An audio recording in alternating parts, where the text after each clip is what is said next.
Lisa Sensis is a busy Long Island mom, working, chasing 2 young boys. You want dunk? Until a few years ago, the 39-year-old didn't even know how to shift gears on a bicycle.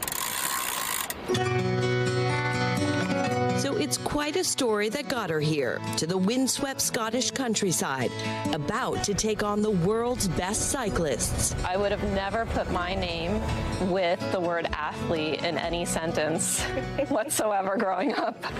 But for Lisa, cycling became a lifeline, joining her husband Andrew for rides when she was feeling down after the birth of her sons. So I probably started cycling around 2017 with my husband, just for fun. Just for fun. She liked it and even entered some small local races until a longtime fear of Lisa's played out.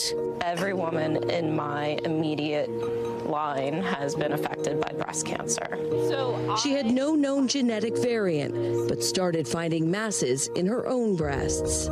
You wake up every morning with this lump in your throat, as if I'm gonna get bad news today. And it just breaks you. She opted for a preventative double mastectomy, but it left her in extreme pain. Couldn't raise my arms fully above my head. I couldn't sleep. I couldn't embrace my babies. I couldn't do anything without pain. Her search for answers led her to Dr. Jonathan Bank, a specialist in post-mastectomy pain syndrome, who was finally able to relieve her agony. Eventually, she got back on her bike. I said to my coach, I just want to see how strong I can get. Just how strong is something nobody could have predicted. A test of how her body functions during exercise showed the self-described non-athlete had the capacity of a pro.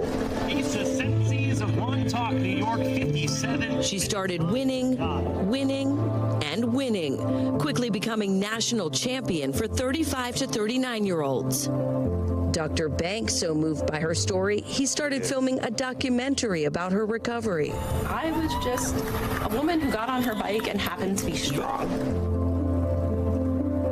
She just continues to humble me, and I'm just in constant awe of her achievements that are way beyond physical on a bike. When I was going through similar pain after my mastectomy, Dr. Bank introduced me to Lisa. She became my friend and cheerleader. So like Dr. Bank, I couldn't wait to see her first international race. Wow, how'd I get here? Incredible, considering she has raced in less than 10 time trial races ever. There you go. This is no big budget operation. We all pitch in to help get her ready. My husband carrying her bike and giving her tips since her own coach isn't here. It does not get any bigger than this. These are the best of the best from around the world. These are census of the United States. Go, go, go, go, go!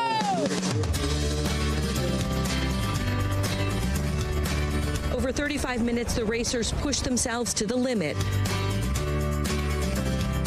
Lisa fueled by how far she's come. Now, Lisa! Woo! What were you thinking about out there? Over and over. Lisa, just go. Lisa, just go. That's all I kept saying. So it made me cry. Both of us moved to tears, knowing the true prize. I really hope that other people who are going through this can feel this amount of pride just to bounce back and know that you can come out the other side better than you ever thought you could before. A journey she could have never imagined, but one she is determined to embrace with everything she has.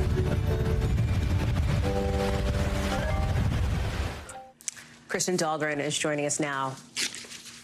Somebody's cutting onions in this studio as well. I will just tell you that much. I'm not crying, you're crying. No, of course not. Just incredible to watch. And real talk here, right? Because as journalists, so often, you would never cheer for the subject of a story that you're doing. But in this instance, it was just so different for you and for her. And I wonder if you can tell us more about what that was like. Right. I mean, this one just had so much meaning for me. And that was actually the first time that I had met Lisa in person, was on that trip.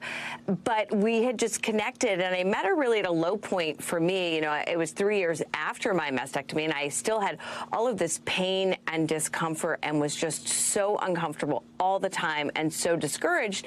And so I was talking to Dr. Bank about, you know, possible solutions, and he said, you really have to meet this woman. And she just was so generous with her time and talking through what she was going through. And then, you know, I saw this incredible story in her, and I said, I have to share this with people, because like she said right there, you know, she hopes other people see this and realize that they can come out the other side of whatever they're dealing with better than ever. And I just find her so inspirational, and I'm so, you know, blessed to have gotten to spend that time with her and watch her race there.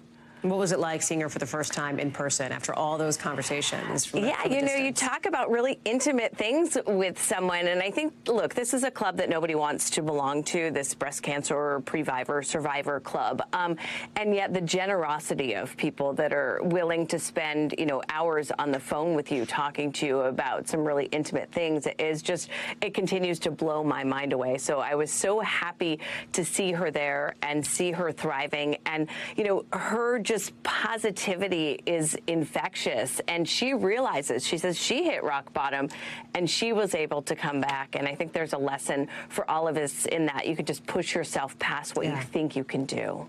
Kristen Dahlgren, thank you so much for bringing us the story. Really, really appreciate you and her. Thanks for watching our YouTube channel. Follow today's top stories and breaking news by downloading the NBC News app.